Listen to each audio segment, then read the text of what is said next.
చిత్రసేన్ గారు ఆరోగ్యం బాగోలేనప్పుడే అద్భుతంగా బొమ్మలు గీసేవారు. ఇప్పుడు గీయడంలో అంత ఆశ్చర్యం ఏముంది అంటుంది.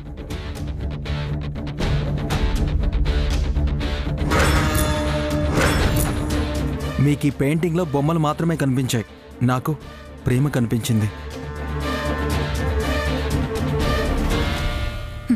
నీకు ఎక్కడైనా ప్రేమే కనిపిస్తుందిలే.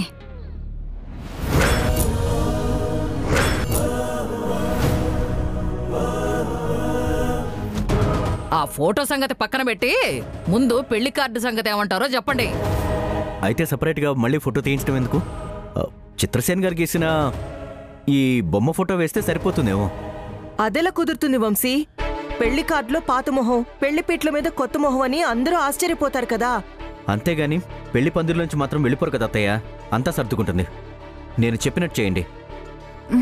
అది కాదు బావా, వేరే పెళ్లికి వచ్చామని కన్ఫ్యూజ్ అయినా అవుతారు. మీరు నన్ను కన్విన్స్ చేయాలని చూడొద్దు. వెళ్ళి పని చూసుకోండి. వసుంధర గారిని గుర్తుపడతారు కదా? చాలా మందిలో మన వాళ్ళకి వసుంధర ఎవరో తెలియదు ఆనంద్. నా కొత్త మొహం కూడా చాలా మందికి తెలియదు కదా అత్తయ్య. కనీసం ఆ పాత ఫోటో చూసైనా పెళ్లికొస్తారు, లేదంటే ఎవరో అనుకుని రాకపోతే. అవును మేడం, ఇక పేర్లు అంటారా? ప్రింట్ తప్పు పడింది అనుకుంటారేమో, కానీ చిత్రసేన్ గారు తెచ్చిన ఈ ఫోటోని, వంశీ సార్ పాత ఫోటోని చూసి ఎవరూ కన్ఫ్యూజ్ అవ్వరు. అమ్మా, నా మాట కాదనుకో ప్లీజ్. సరే వంశీ, నీ పాత ఫోటోనే పెళ్లి కార్డులో ప్రింట్ చేయిద్దాం. నేను చెప్పాల్సిందే చెప్పాను వదినా, తర్వాత మీ ఇష్టం. పద బేబీ.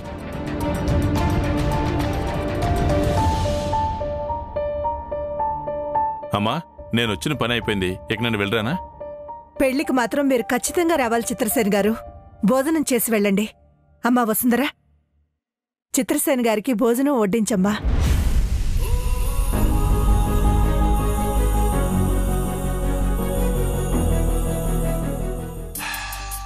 మామ్, వంశీ బావ ఫోటో పెళ్లి కార్డులో వేద్దామంటాడు. వాడి నమ్మకం ఏంటి? బావ ఎలాగైనా వస్తాడు, దాని మెళ్ళో తాళి కడతాడని కదా. ఎవరొచ్చినా దాన్ని మెళ్ళో తాళి కట్టేది ఆ మురళీగాడే.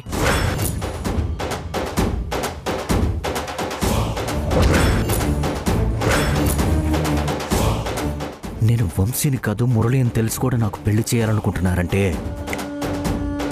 ఇన్నాళ్ళు నన్ను ఫోన్లో వెంటాడింది, వేధించింది వీళ్ళే అయి ఉంటారు. ఖచ్చితంగా వీళ్ళే అయి ఉంటారు. సో వంశీ సార్ ఎక్కడున్నారో వీళ్ళకి బాగా తెలుసుంటుంది. వంశీ సార్ని ఎలా కనిపెట్టాలా, ఏ దారి చూడాలా అనుకున్నాను. ఇప్పుడు కనుక్కోవడానికి నాకు దారి దొరికింది. ఎస్, ఎలా అయినా వంశీ సార్ని పట్టుకుంటాను. చిత్రసేన్ గారు, ఒకప్పుడు మీరు గీసిన బొమ్మ ఆ వంశీ గారికి ప్రియురాల్ని చూపిస్తే, ఇప్పుడు వంశీ గారిని బతకటానికి నాకు దారిని చూపించింది. Thank you. వీళ్లను పట్టుకొని ముహూర్తానికి ముందే వంశీ గారిని తీసుకొచ్చే పూచీ నాది.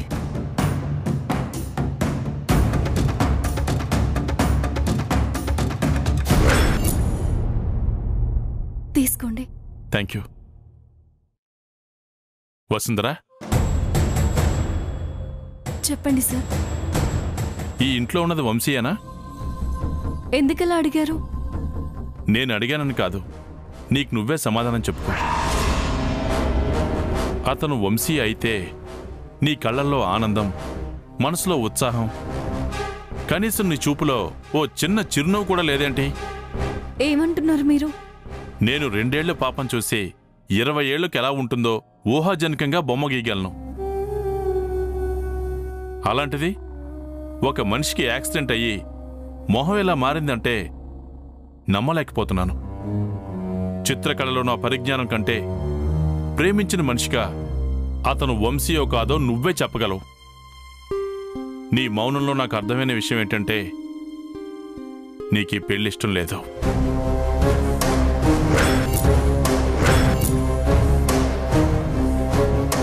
నీ మనసు ఏది చెప్తే అదే నమ్ము, మిగతావన్నీ అబద్ధమే.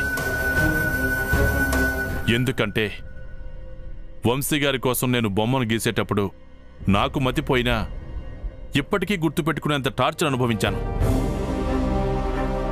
ఇప్పుడు నేను ఈ పరిస్థితిలో చూస్తుంటే ఎంత టార్చర్ అనుభవిస్తున్నావో అర్థమవుతుంది. మీ ప్రేమ లోతును తెలుసుకుని మీ బొమ్మ గీశాను. కానీ ఇక్కడ మనిషి మారాడు. తెలుసుకోవాలన్న ఆలోచనలో కూడా మీరు లేరు. ఇదంతా ఎందుకో అర్థం తెలీదు. కానీ నీ ప్రేమను అర్థం చేసుకో. అదే నీకు సమాధానం చెప్తుంది.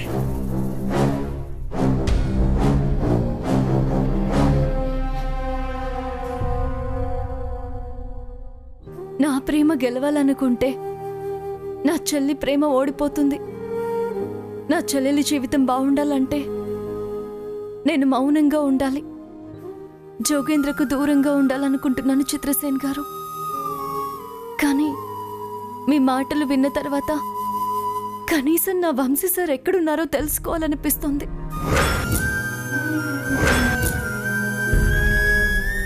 ఇక్కడున్నది వంశీ గారు కాదని తెలిసినా నేనిక్కడికి ఎందుకు వచ్చాను?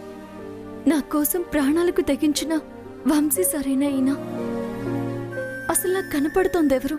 నేను మాట్లాడుతోంది ఎవరితో? నా ప్రశ్నలకు సమాధానం ఎక్కడ దొరుకుతుంది?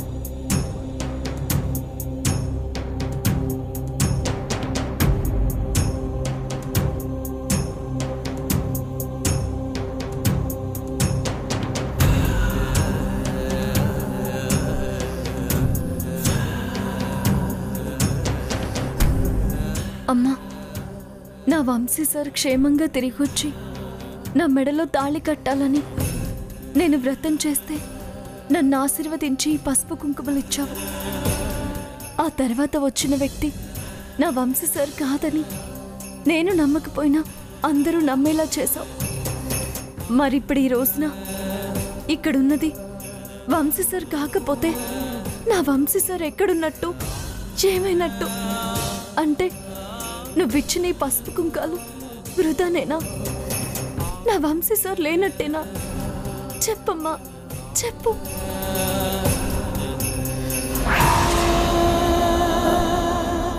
ఏమైందమ్మా? ఏమిటిదంతా? ఏం లేదు మేడం, ఏం లేదు. నిజం చెప్పు వసుంధరా, నువ్వు నా దగ్గర ఏదో దాస్తున్నావు.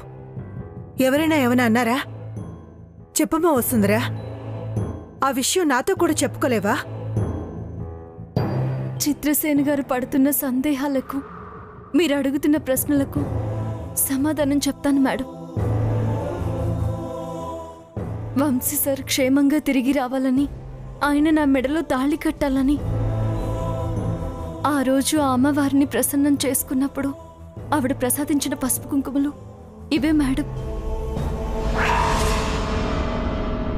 మొదటి నుంచి వచ్చింది వంశీ సార్ కాదని నా మనసు చెప్తూనే ఉంది. ఎందుకంటే వంశీ సార్ మీద నేను ఆశ పడలేదు మేడం. మొదటి నుంచి ఆయనే నన్ను ఇష్టపడుతున్నారు, నేను ప్రేమిస్తున్నాను. కానీ ఇక్కడున్నదెవరో, ఆయన ఉన్నదెక్కడో తెలియదు. వంశీ సార్ని మీ ముందుకు తీసుకురాలేని దౌర్భాగ్య స్థితిలో ఉండిపోయాను మేడం. వసుంధరా, మీరేం కంగారు పడకండి మేడం. నా వల్ల ఈ పెళ్లి ఆగిపోదు. అనుకున్న ముహూర్తానికి నా వంశీ సార్తో ఈ పెళ్లి జరుగుతుందని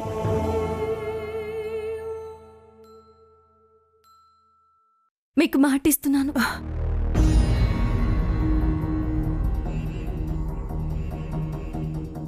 అర్థమైంది వసుంధరా.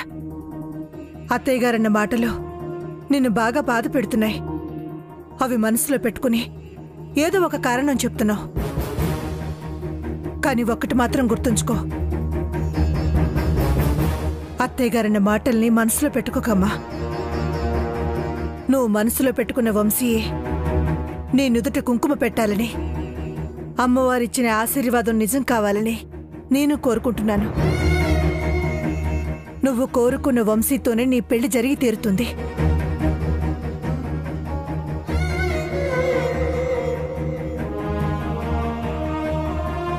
మీరన్నట్టు జరగాలంటే నా ఎదురుగా వంశీ సార్ ఉండాలి మేడం. ఇప్పుడు నేను ఆయన ఎలా కలుసుకోవాలి?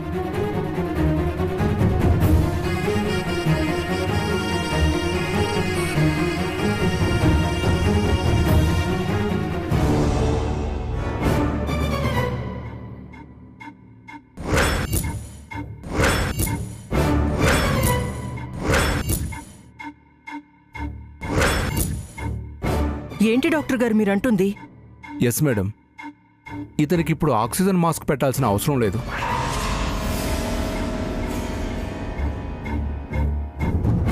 ఇతనిలోని మార్పు చూస్తుంటే ఇతను త్వరలోనే కోలుకుంటాడు. He will be all right.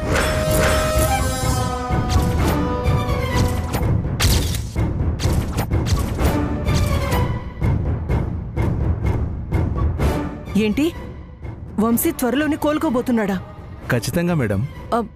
లేదు డాక్టర్, అలా జరగడానికి వీల్లేదు. తనిప్పుడే కోలుకోకూడదు. అదేంటి మేడం అలా అంటున్నారు? ఇతను క్షేమంగా మళ్ళీ కోలుకోవాలనే కదా మీరు ఇంత ఖర్చు చేసి ఇంత ప్రయత్నం చేస్తున్నారు. ఇప్పుడేంటి ఇలా అంటున్నారు? లేదు డాక్టర్, తనింకొంతకాలం ఇక్కడే మీ దగ్గరే ఉండాలి.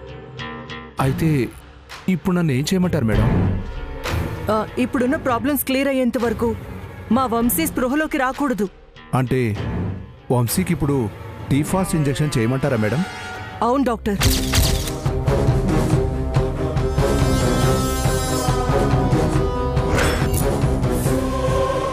అలా చేస్తే మళ్ళీ ప్రాబ్లం అయ్యే అవకాశం ఉంది మేడం. ఒక వారం రోజుల పాటు మా అల్లుడిని క్షేమంగా చూసుకోండి డాక్టర్. 4 రోజుల్లో అన్ని పనులు పూర్తి చేసుకుని నా అల్లుడిని కాపాడుకుంటాను.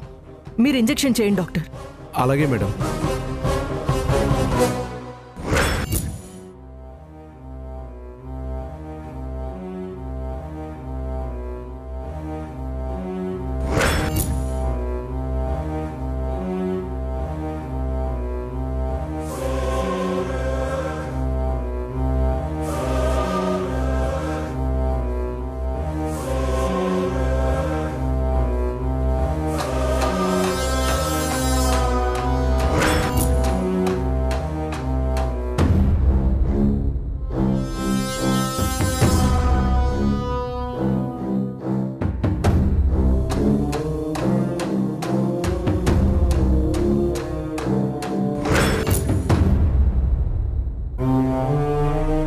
మేడం, వంశీకి ఇప్పుడిప్పుడే చలనం వస్తుంది.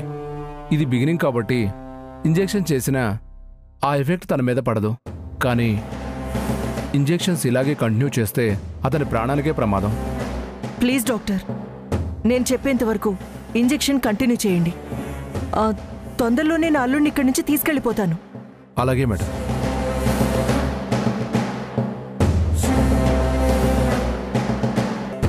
నా కూతురికి దక్కనప్పుడు ఎవరు ఉంటే ఎంత, పోతే ఎంత. మామ్, ఏంటి నువ్వు మాట్లాడేది? నువ్వేనా ఇలా మాట్లాడుతుంది? నేను కరెక్ట్గానే మాట్లాడుతున్నాను బేబీ. అంటే బావతో నా పెళ్లి జరగడం నీకిష్టం లేదా? జరుగుతుందన్న నమ్మకం లేదు. మోమ్! అవును బేబీ, మురళి వసుంధర పెళ్ళయ్యాక వంశీ కోమాలోంచి బయటకొస్తే వసుంధర ఇలా చేసిందా అని గుండెలు బాదుకొని బాధపడతాడు తప్ప నిన్ను ఇష్టపడి పెళ్లి చేసుకుంటాడనే నమ్మకం నాకైతే లేదు. నీక్కూడా ఆ నమ్మకం వస్తుంది వంశీ స్పృహలోకొచ్చాక. మోమ్, బావని నేను ప్రేమించాను. తను నిన్ను ప్రేమించలేదు. నువ్విలా మారిపోతావనుకోలేదు మామ్. బేబీ, నీకేం తెలీదు, ఊరుకో. ఆ అమాయకుడైన ఆనందిని బురిడి కొట్టించి ఆస్తిని ఎలా దక్కించుకోవాలో నాకు బాగా తెలుసు. నీకు వివరంగా చెప్తాను, పద.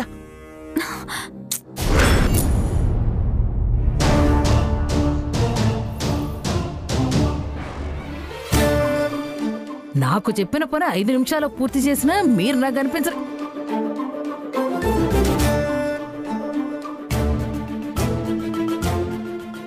నక్షత్ర, అబ్బబ్బబ్బబ్బబ్బబ్బబ్బబ్బా, మీరేంటే కొన్న కొత్త చీర కట్టుకోకుండానే కాలిపోయిందని బాధపడుతున్న ఆడవాళ్ళలాగా దీర్ఘంగా ఆలోచిస్తున్నారు. ఏంటి విషయం? ఇంతసేపు ఎక్కడికి వెళ్ళారు? వంశీ స్పృహలోకి వచ్చేలా ఉన్నాడని డాక్టర్ ఫోన్ చేసి చెప్తే చూడ్డానికి వెళ్ళాం. కొంపదీసి వంశీబాబు గాని స్పృహలోకి వచ్చాడంటే అసలే ఆ వసుంధర చాలా మంచిదే. అది బలంగా కోరుకుంటే అది జరిగిపోతుంది. వంశీ బావ స్పృహలోకి వచ్చే అవకాశం ఉందని మాత్రమే చెప్పాడు డాక్టర్. ఇంతకీ మేం చెప్పిన పనేం చేశావు? నేను మీలాగాదే ఏదైనా పని అప్పచెప్తే అందులో దూసుకెళ్లడమే గాని మధ్యలో మూసుకొని పక్కకెళ్ళిపోవడం లాంటిది ఉంటుందా చెప్పు? ఇదే కనక మేడల కాంతమ్మ ఎదుగా, ఇదే ఆ మూలిక మందు.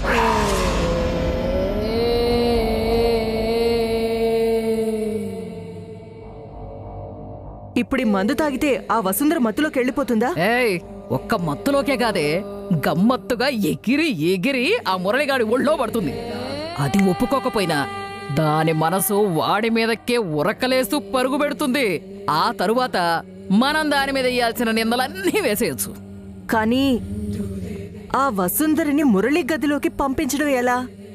ఇది తాగిన తరువాత అదే తూగుతూ ఆ మురళిగాడి గదిలోకి వెళుతుంది. వెళ్ళకపోతే మనమే బయట నుంచి నెట్టేయం.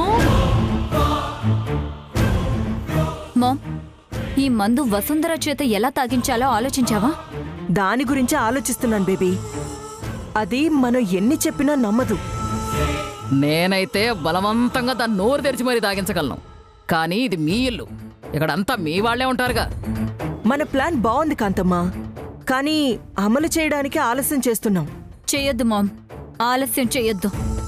ఈ మూలిక మందు ఎవరి చేత తాగించాలో, ఎవరిస్తే తాగుతుందో వాళ్లతోనే తాగిస్తాను. నువ్వంటోంది ఆ మురళిగాడి చేతే కదా? ఆ మూలికల మందు ఆ వసుంధర దాగేలాగా ఆ మురళి చేతే తాగిపిస్తానంటున్నావు కదా? అవును బామ్మ. నాకు తెలిసే నువ్వు నాతో సావాసం చేస్తున్నావు. నా బుద్ధులన్నీ నీకు వచ్చేస్తున్నాయి.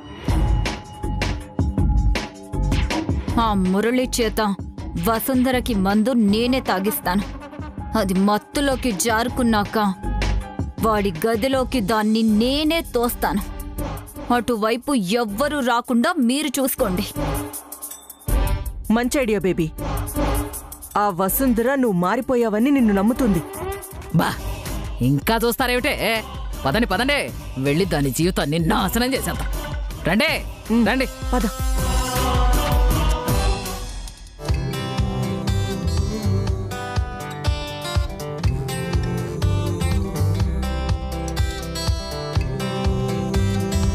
సార్ నేను దొరుకుతాను సార్, నాకు ఇవ్వండి సార్. సార్ నాకు ఇవ్వండి సార్. ఏంటి సార్? సార్ నేను చేస్తాను, ఇవ్వండి సార్. రత్తాలు ఉండమని చెప్పానా? సార్ ప్లీజ్ సార్, మా ఉద్యోగాలు పోతాయి సార్. ఇవ్వండి సార్, నేను దొరుకుతాను సార్. ఇవ్వండి సార్. ప్రతి దానికి మధ్యలో వస్తావు. ఎలా మీ ఉద్యోగాలకు ఏం కాదని చెప్పానా? పని చేస్తున్నా చేయని. అయినా మన కార్మికులంతా ఐకమత్యంగా ఉండాలరా.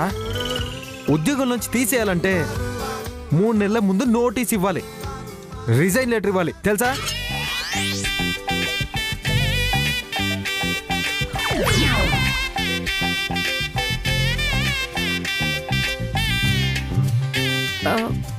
సార్ మీరు ఈ పని చేస్తే బల్లలు జెర్లు కనపడతాయి, కానీ నోట్లో రింగ్ చైన్లు కనపడవు సార్. Please sir. పాములు కప్పలు కనిపించినా కార్మిక విప్లవం ఆగదు. మీరేం భయపడకండి, మీకు నేనున్నాను. ప్లీజ్ సార్, నా మాట వినండి. మీరు పని చేయటం అమ్మగారు చూస్తే తర్వాత మేము ఉండవండి బాబు. రేయ్, మీరు భయపడుతున్నంత కాలం మీకు బానిస బతుకులు తప్పవురా. సూర్యాస్తమయం అప్పుడు ఈ ఇంటి ఇల్లాలుగా దీపం పెట్టి నువ్వు దేవుడికి దండం పెట్టుకోవాలా లెక్క? అలాగే అక్క. కార్మికులారా ఏకం కండి. ఏకం కండి కార్మికులారా, ఏంటక్క సౌండ్?